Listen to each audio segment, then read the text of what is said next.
Auzubillahiminasyaitonirrajim. Bismillahirrahmanirrahim.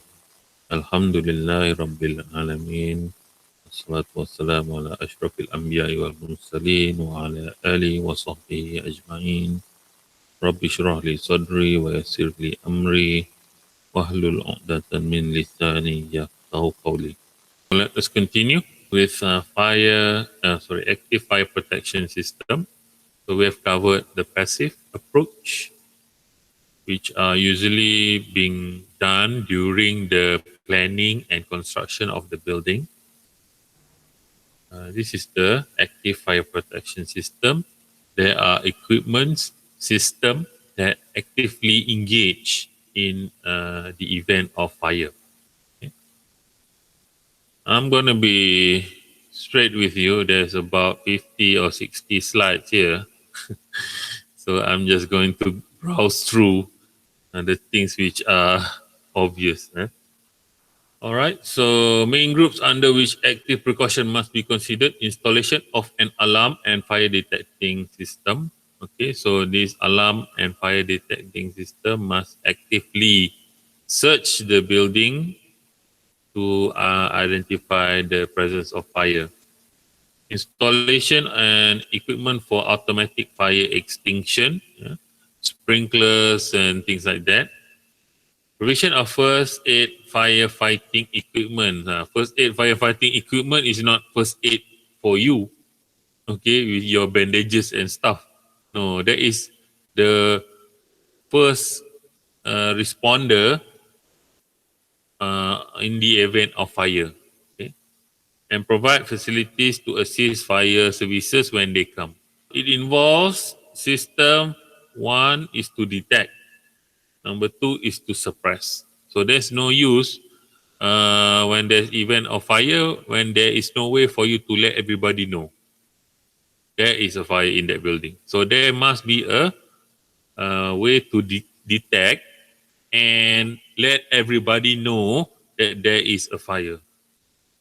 So that's why you have that break glass at the wall, because when you break that glass, it will trigger the bell, which will let everybody know that there is fire.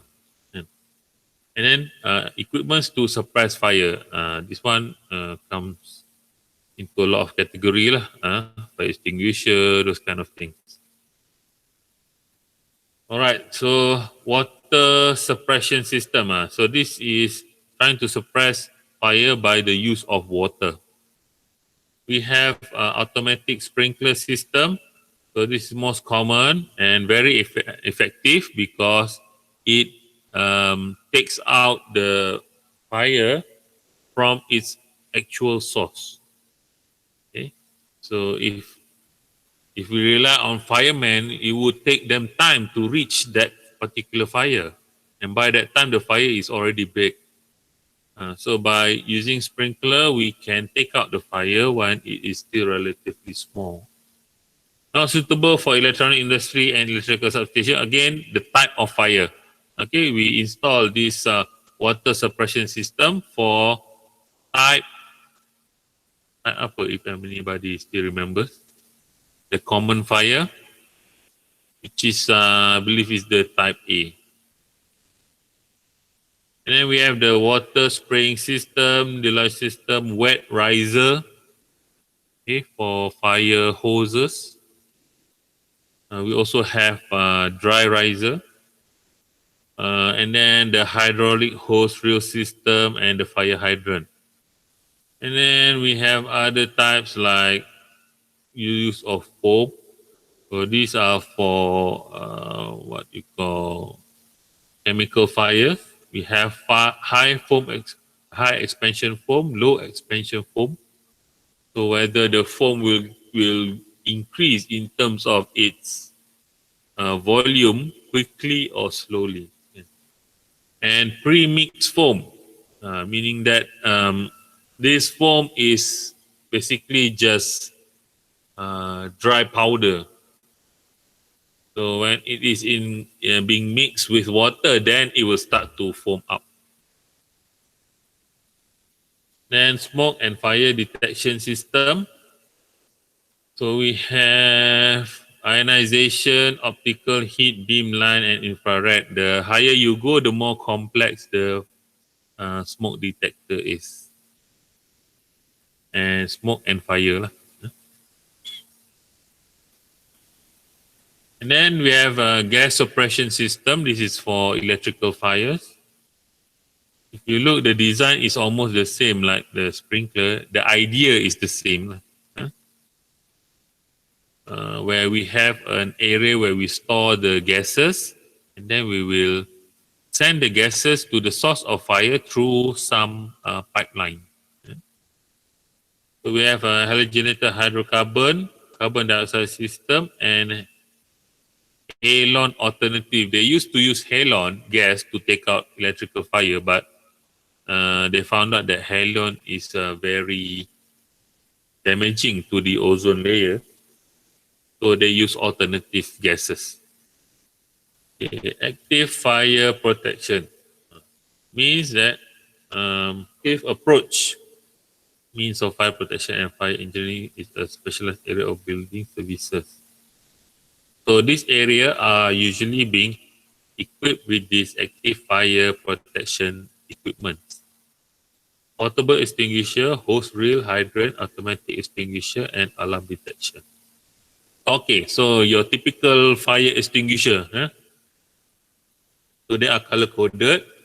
It contains different type of content, either liquid or gases or powder, depending on the intended purpose for that fire extinguisher, either for type A, type B, or type C, or both, or all.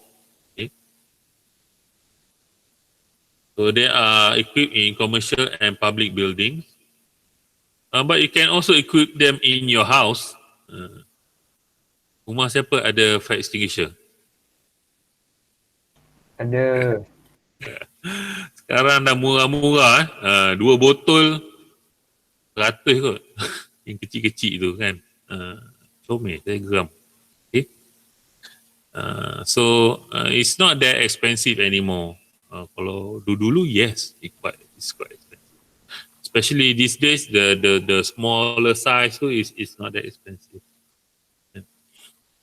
You can even put it in your car for if your car is likely going to catch fire anytime soon. Standard firefighting equipment, objective to remove or sufficiently reduce at least one element. Please remember, it's all related back to the fire triangle. Must contain type of fire extinguishing agent suitable. So you cannot simply just put any type of fire extinguisher in a building. You must identify what type of fire that will likely to happen in that scenario and put the right type of fire extinguisher in that building. Okay. Unless that fire extinguisher can fight all types of fire, which is memang ada. So it is identified by color coding. So these are some of the example of fire extinguisher. Anybody have ever tried fire extinguisher? Kan? Yes. Legally or illegally? Both. Ini kuat pedaja ni. So nak compress balik benda tu kena keluar modal. Alright, so these are old design. They use color strips, but now the entire bottle is colored. So if you see a red bottle, there is water inside there. So it's for fire type A. And then we have blue colored bottle. That is the dry powder. Tu yang budak-budak suka duk tekan, keluar powder. Okay. This is for all types of fire, A, B, and C. So it's very useful. Okay, and then we have foam. This is for chemical fire, carbon dioxide for electrical and chemical pun boleh. Usually, siapa pernah nampak botol fire extinguisher warna hitam? Nah. Ada kot, you tak perasan. Because usually the bottle is very small. It's not as big as the normal fire extinguisher. It is small. You can find it in in science lab in schools. Okay, kat lab mak sekolah they should have at least one. Okay, and then the other types which we don't usually come across, vaporizing liquids. These are for chemical and as well wet chemical.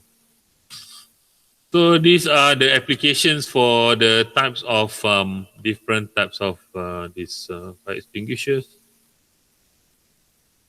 So for normal fire, you can use all type of extinguisher. Okay, but using a carbon dioxide fire extinguisher to take out paper fire, that is very wasteful lah. Because that fire extinguisher is very expensive. Okay, and then liquids, flammable liquids, you can use foam, carbon dioxide powder, vaporizing liquid. Electrical hazard, carbon dioxide powder and vaporizing liquid, as well as plant and machinery. So you can see that the blue bottle fire extinguisher is very useful. That's why you can see usually at the label there they write ABC. I always wonder why they put ABC, because they want to spell ABC or what. Okay, so it's for the types of fire. So these are the same thing, only they group it into different groups. Okay. We have two types of water extinguisher. We have soda acid water extinguisher and gas pressurized water extinguisher. Then vaporizing liquid, this is usually at chemical plants. Dry powder foam extinguisher, either it's real chemical foam or mechanical or gas pressure. This is how the foam is being moved. How does it move or being ejected from the portable fire extinguisher? Either the foam will interact, the chemical will interact with each other and creates foam, and it gets out of the fire extinguisher, or the foam needs to be mechanically pumped out of the fire extinguisher by mechanical mechanical ways, or by using gas pressure. Okay, so those are the types. This is an example, or even though this is relatively an ancient type of fire extinguisher, but the concept is still the same. You have what you call, these days we have lever at the top there. Those days they use a knob. Okay? So what happens when you press the lever, you are puncturing a container inside the fire extinguisher that contains sulfuric acid. So when that sulfuric acid interacts with this water which has soda bicarbonate, you tahu lah kalau soda acid interacts with alkali. So when this interact, they will create a carbon dioxide gas inside this fire extinguisher. So that carbon dioxide gas will expand and push this water out of this discharge nozzle. Okay, so that's how the water is being ejected out from that bottle, okay, by the carbon dioxide gas. This is a foam fire extinguisher. Again, the same concept. Okay, when you press the lever, you are allowing two or more chemicals to interact. They will create basically a lot of foam, and then they will be ejected from the discharge nozzle. This is carbon dioxide fire extinguisher. Okay, so we have a carbon dioxide gas, and then we have this carbon dioxide liquid. Okay, so this carbon dioxide does not usually comes in liquid form. Okay. So carbon dioxide will only be in liquid form in high pressure. So that's why we see this black fire extinguisher. It is small, but it is very heavy. Okay, because the canister itself, okay, the layer of steel being used to create the tabung tu is very thick. Okay, because inside there is tremendous amount of pressure to keep the carbon dioxide in liquid form. Okay. So pressure sangat tinggi dalam tu. Huh? So that's why tabung tu walaupun kecil, it is quite heavy. So when you strike the lever, you are piercing this metal disc. So when you create an opening, meaning that this canister is losing pressure. So the carbon dioxide gas, which is high pressure in here, will rush out through that opening that you made through this hose to the discharge nozzle. Okay, so you buat lubang, carbon dioxide gas yang ada dalam tu will escape, and then you can fight the fire with it. And then this is the dry powder extinguisher. You can see it's blue. So basically, the technique that's being used by this extinguisher is by smothering. Okay, smothering methods. You can use it in normal fire, liquid hydrocarbon fire, and electrical fire. And then done with fire extinguishers. Now, hose reel. Okay, so hose reel we usually find it along corridor of building. Length depends on the length of the corridor. It's being designed for that corridor. So if you have a long corridor, you will have a very long hose. So there's a number of design for the hose reel. These are manual and fixed, swinging, as well as recessed. Recessed meaning that the fire hose is inside the wall. Okay, so that it doesn't block the corridor. And this fire hose reel needs to be tested from time to time. And usually the water inside this hose reel, they are under pressure. So when you open up the nozzle, like a garden hose, you open the nozzle, there will be high pressure water will be coming out immediately. Water, okay, usually from the water tank for fire. And then they have a pump, water pump system. If not, you will not get that much of a pressure. Okay, so that water pump will automatically engage the moment you open up the nozzle. So this is the schematic for fire hose reel. You have the water tank supply. These are the pipes. Yeah, these are the valves. So it goes through. There are two sets of water pumps. One is working, one is standby. So if one is not working, you have another set of water pump. These are the pumps, and then it goes to this flow switch, and then it goes through this riser. And then it goes through each and every level of the building, or at least until the height that it can reach. So at any given moment, the water inside this pipeline are pressurized. Okay. So it has to be watertight lah. Tidak rugi air. And then we have, this is basically a wet riser because there's water inside the pipe. Okay, so what about dry riser? When dry riser is just the pipe. There is no water inside those pipes. Okay. So how are you going to use it if there's no water? Yeah. So usually it is connected to the fire engine. The fire engine has its own water pump.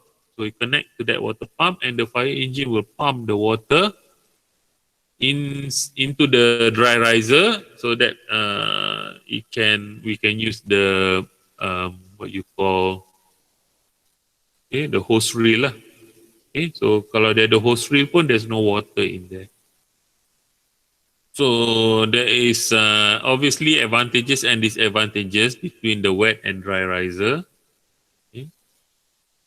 So wet riser, it is permanently charged with water. Okay. So dry riser memang tak ada lah.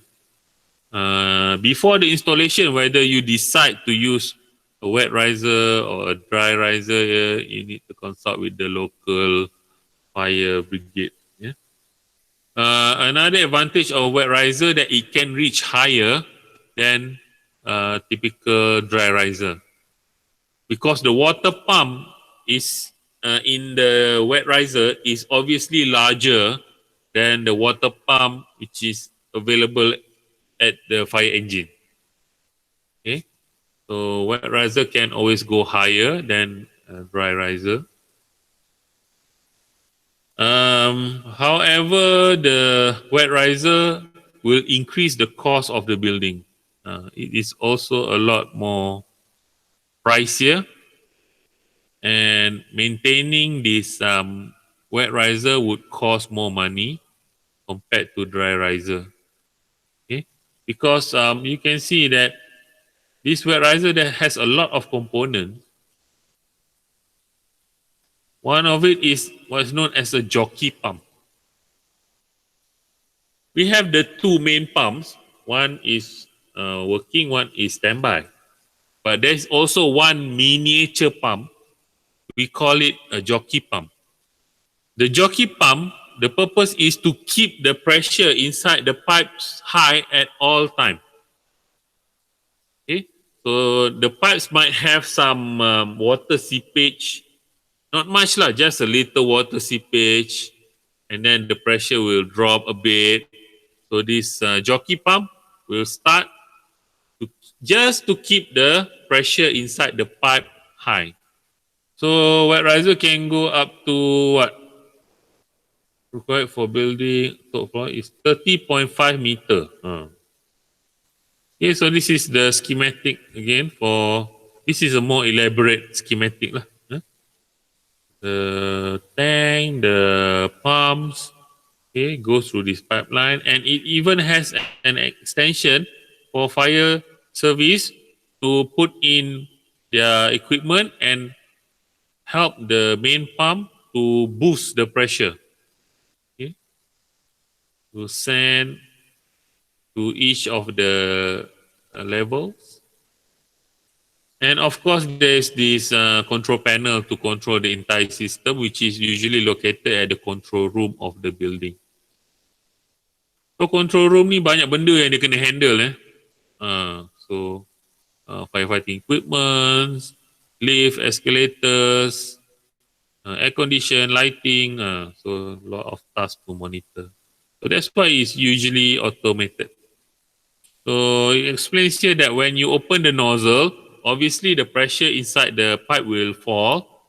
The system will detect that, and it will activate the main pump to keep the pressure high inside the pipe. So be very careful lah when you open up not that I suggest you open up a fire hose, but when you open up the nozzle, it's going to be one hell of a cake, okay? Because it's high pressure. It's not your typical garden hose. Okay, so this is the schematic. Okay, it's not schematic, isometric view. You don't have to draw this. I doubt you can. Okay, I just want to show you here. This is the main pump. This is another main pump. If you see here, this is a smaller pump, which is the jockey pump. Okay, the purpose is just to keep the pressure inside the pipes high. And you can see at every level, they have this outlet, and this rectangular thing is actually fire hose, which is being hung. Ni dulu ni lah. These days we put it in a roll. Then dry riser, it can reach below 330.5. So a wet riser can go beyond 30.5, but dry riser is below. Okay, because of the size of the pump. That's all. Okay. So so it depends on the fire engine of the fireman to pump water into the system. So if the fire engine punya pump rosak, habis lah. You can't pump anything. Okay. So other than that, the nozzle, the outlet is almost the same. It does not require obviously, any water tank. You don't have to have any water pump. Okay. Those things are not required. Okay, so the schematic is relatively simple. You have the inlet. This is where the fireman will connect their hose and start pumping water. And then at each level, we have this landing valve or the outlet. Okay, so even the isometric view is very simple. Okay, so that's why the dry riser system is a lot more affordable. Okay, if you have a relatively, a building which is relatively not that big, then obviously you can resort to the use of dry riser. Okay, next. Okay, so this is the inlet. You can see written here, dry riser. And there is 4 inlets. Okay, so meaning that there can be 4 connections to pump in water. So when you have like 4 different pumps working together, the pressure will be higher lah. Next, the sprinkler system. Okay, so widely used in buildings. Used in many high hazard industrial and storage occupancies. Okay. Consists of network of piping installed at the ceiling or roof. Okay, so this is the sprinkler head. And then this is the schematic of sprinkler system. Either it comes from the main, you can see here, rising main, and goes into the pipes and goes to the sprinkler head, or the water can come down from the water tank, which is stored on top of the building. So these heads, sprinkler head, are heat sensitive. Discharge water when a predetermined temperature is reached. Kan, kau tengok video funny video tu, ramai yang terkena. Kan? This teacher was doing an experiment with fire. And suddenly there's a huge fire and it catches the sprinkler head and the entire classroom got wet. Kan? So it is quite sensitive with heat. And then obviously there would be valves. Okay, ada valve ni, okay, stop valve in this piping system for maintenance purposes. And then it can be connected to an alarm system. Okay, when the sprinkler system engage, obviously there will be loss of pressure inside the pipe. So there might be a pump will pump water into the sprinkler network. The loss of pressure and the pump activating can trigger an alarm system to let everybody know there is a fire. So this is another example of a sprinkler head. This is a more cheap type, plastic type. Okay, so I will not go into this detail, okay, because this type of sprinkler system would depend on manufacturer. Different manufacturer will have a different type of setup.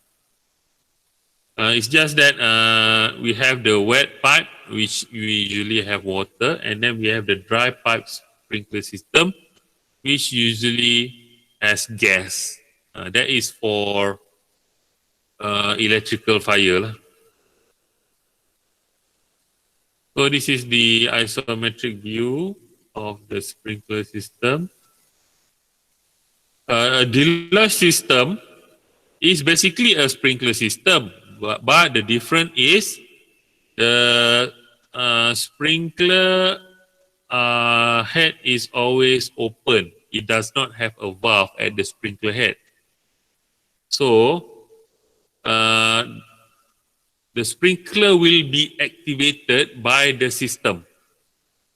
So when the system detects there's a fire, it will engage this in sprinkler system. It will open it. Okay. So the opening or the activation of the sprinkler system does not depend on the sprinkler head. It depends on the firefighting system of that building. Okay. So the punya detection process tu berbeza, but it is still a sprinkler system. Okay, I'm not going to detail. So this is the isometric view.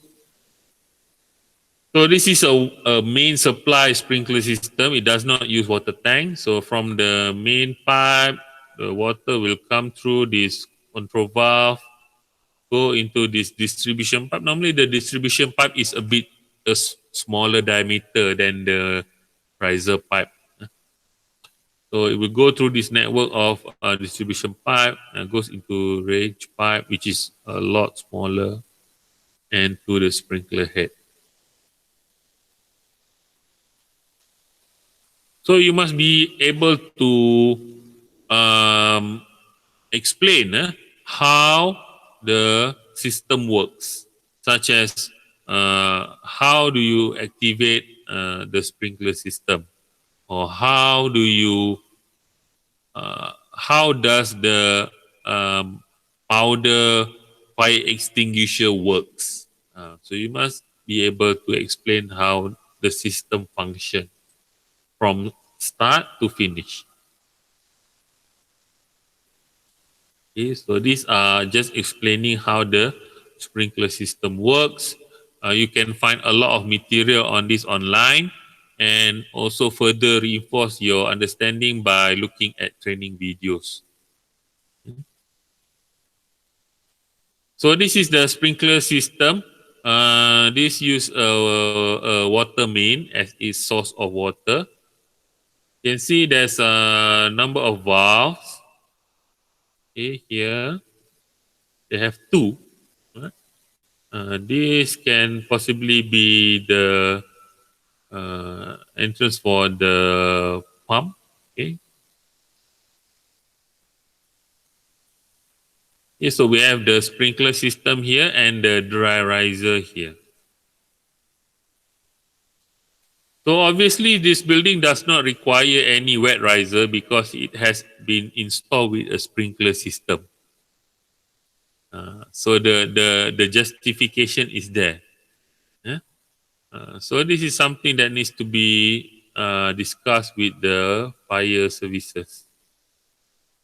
Next is in terms of detecting. This is the last part. Obviously, we need to detect a fire before we can start fighting it. Okay. So if nobody detects the fire, then there's no use. So these are the equipments that are being used for the detection of fire. We can detect fire through smoke, heat, or gas. Okay. I don't think there's that much of diagrams in here. So this is fusible alloy heat. They don't have the smoke diagram for smoke detector. So you have to go online and try to get a cross-sectional diagram of a smoke detector. Okay. Smoke detector is also known as an ionization detector. Okay. Um, it detects the presence of smoke particle in a volume of air. So if there's a lot of the smoke particles, then it will trigger the smoke detector. So in order to detect that smoke particles, they use a bit of this, what to say, it's dangerous, but a bit of this radiation material that when the smoke passes through this, it can detect the smoke particle has gone through this detector. Between these three, the smoke detector is the simplest way to detect fire. Okay, the earliest lah. Okay, one of the earliest, because if you use heat detector, that means that there's already a fire.